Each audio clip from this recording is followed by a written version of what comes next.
So, mastered playing those bar chord shapes yet? Excellent. Do you enjoy playing them? Of course not. What an absolute hassle they are. And whilst they are an essential part of a guitarist's toolkit, the fact remains that the tuning of a stringed instrument does make playing in certain keys a lot more difficult than others. And you may even find this is starting to hamper your creativity a little bit. So, let's look at a few ways we might be able to overcome this using the humble capo. Okay, so for our example here, let's say we have a song that has the following chord progression. F minor, A flat, D flat, and B flat minor. And we have a band ready and waiting playing this.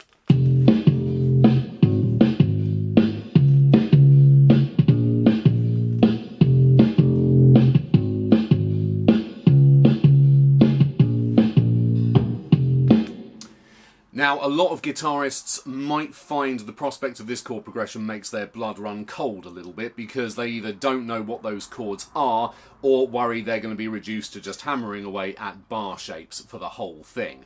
So let's look at some options the capo gives us. Okay, for our first couple of examples then, I've put a capo on at the first fret. So what that's done, for anyone who's not sure, is we've effectively changed the tuning of the instrument. The top E string is now the F string, the B string is now C, and so on. And what that means for our chord progression is we have made every single open string now fit within the key of F minor, which is going to make navigating our way through that progression a lot easier. So the E minor shape with the capo on at the first fret is F minor. And then for our A flat chord, if we go to a regular G shape, that does the job. And then for D flat, we're playing a C shape, and then for the B flat minor we're playing A minor. So we're probably feeling a lot more comfortable just working our way through open chords. And if we add a little bit of tremolo here, let's start off with a bit of a Green Day sort of approach where we're just hammering the open chords to get our bearings with this new tuning.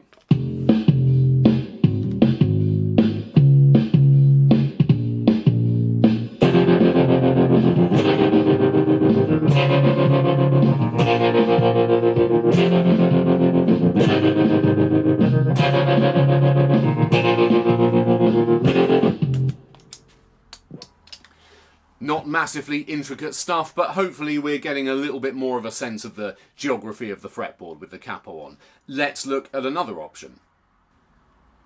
Okay, let's try for something a little bit more intricate this time, with the capo on at the same place.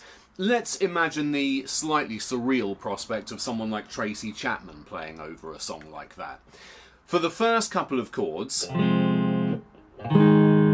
I'm going to use the same two shapes as I did last time, the E minor shape and the G shape. But I might spruce it up a little bit with a bit of a hammer-on onto the E minor shape, a little bit of finger picking, like so. But then for our next two chords, I'm going to approach them a little bit differently. For the D flat chord, I'm going to move up to the D flat note on the 6th string, which is the ninth physical fret on the guitar. It's 8 frets above the capo though. And then play the 3rd above that chord, which is this F note at the 10th fret, or 9 frets above the capo, on the G string. And you get a very nice melodic sounding shape. So what's known as a 10th, where you're playing the major 3rd of a chord an octave above. But remember, because of the capo, we have also rendered all of the open strings acceptable to the key. So we can include some of those within the picking, and you get a lovely enigmatic sort of new sound to the chord. And then for the B flat minor, I'm going to move down to the 6th fret, but 5 frets above the capo on the 6th string. And then the minor third above that is at the same fret on the G string. And again, those open strings will really add a bit of a new dimension to them. So we have something like...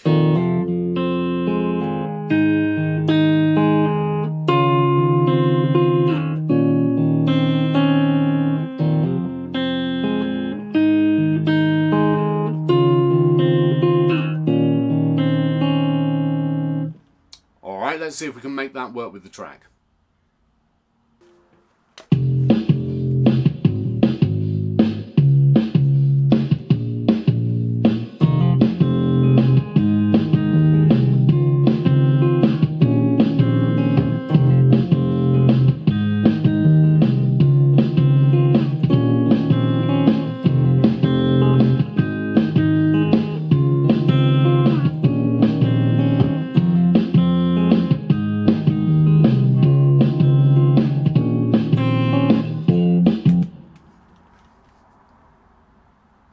Alright, next up I've got some chord shapes inspired a little bit by Nick Drake, and I've put the capo way up at the 8th fret on the guitar this time. So we're going to be changing the shapes that we're playing with.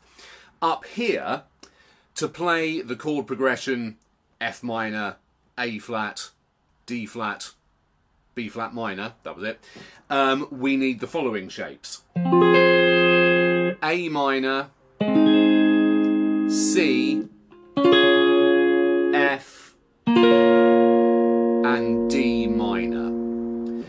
But to get a little bit of haunting Nick Drake quality out of these, I'm going to utilise a lot of common notes between them, and again some open strings. Something that would be very, very difficult to do if we were barring these shapes. So for that first chord, the A minor shape, which is giving us an F minor chord, I'm going to play this A minor add 9 shape. So what's going on here is we have the first finger on the 2nd string, 1 fret above the capo, middle finger on the 4th string, 2 frets above the capo. So far feeling traditionally A minor-ish, but then we're going to reach over with the little finger and play the 4th fret above the capo on the G string.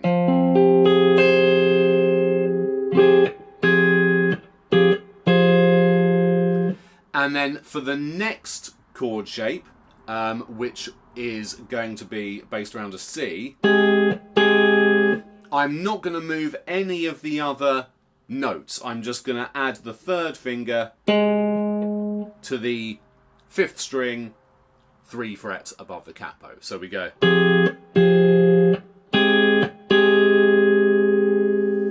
And then we move to the F shape for our D flat chord.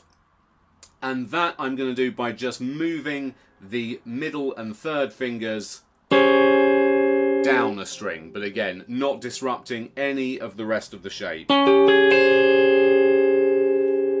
And then lastly, for our D minor shape, I'm just going to take the 3rd and 4th fingers off completely. So we're retaining that open 1st string all the way through for a little bit of a melancholic, haunting sort of a quality.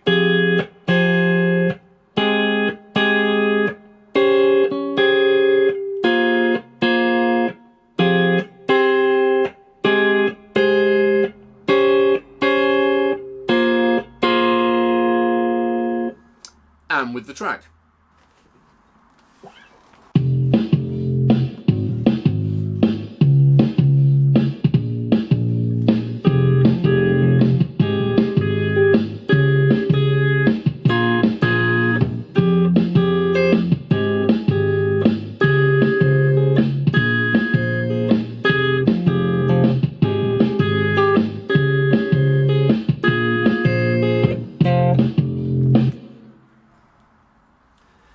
And lastly for now, with the capo still on at the 8th fret, let's try for a little bit of a Johnny Marr inspired kind of figure.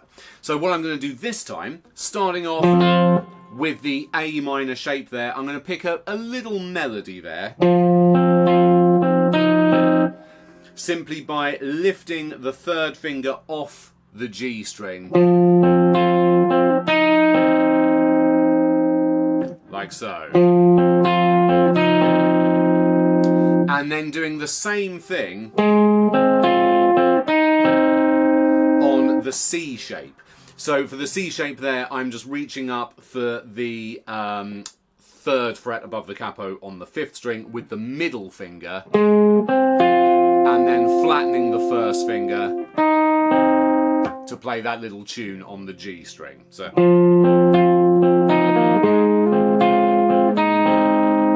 Then for the F shape, I'm just going to move that simplified C shape down a string to incorporate that open 2nd string. And then when we move to the D shape, again, I'm doing a simplified version. I'm not including the minor 3rd there. I'm just playing the 3rd string, 2nd fret, and the 2nd string, 3rd fret. And then for a bit of melodic fun, I'm going to slide that up 2 frets.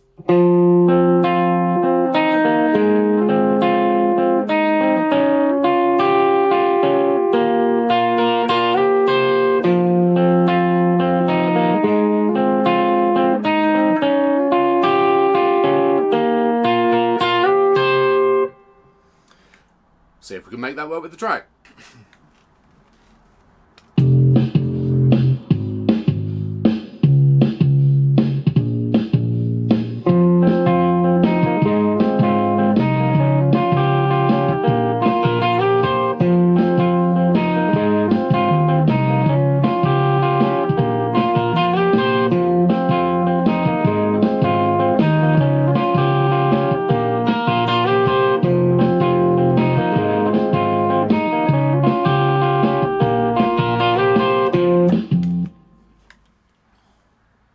And there we go, a few different ways of voicing the same chord progression using a capo. As ever, I really hope there was some stuff of interest and use to you. If so, please consider liking, subscribing and commenting. And I'll see you with something else very soon. Cheers.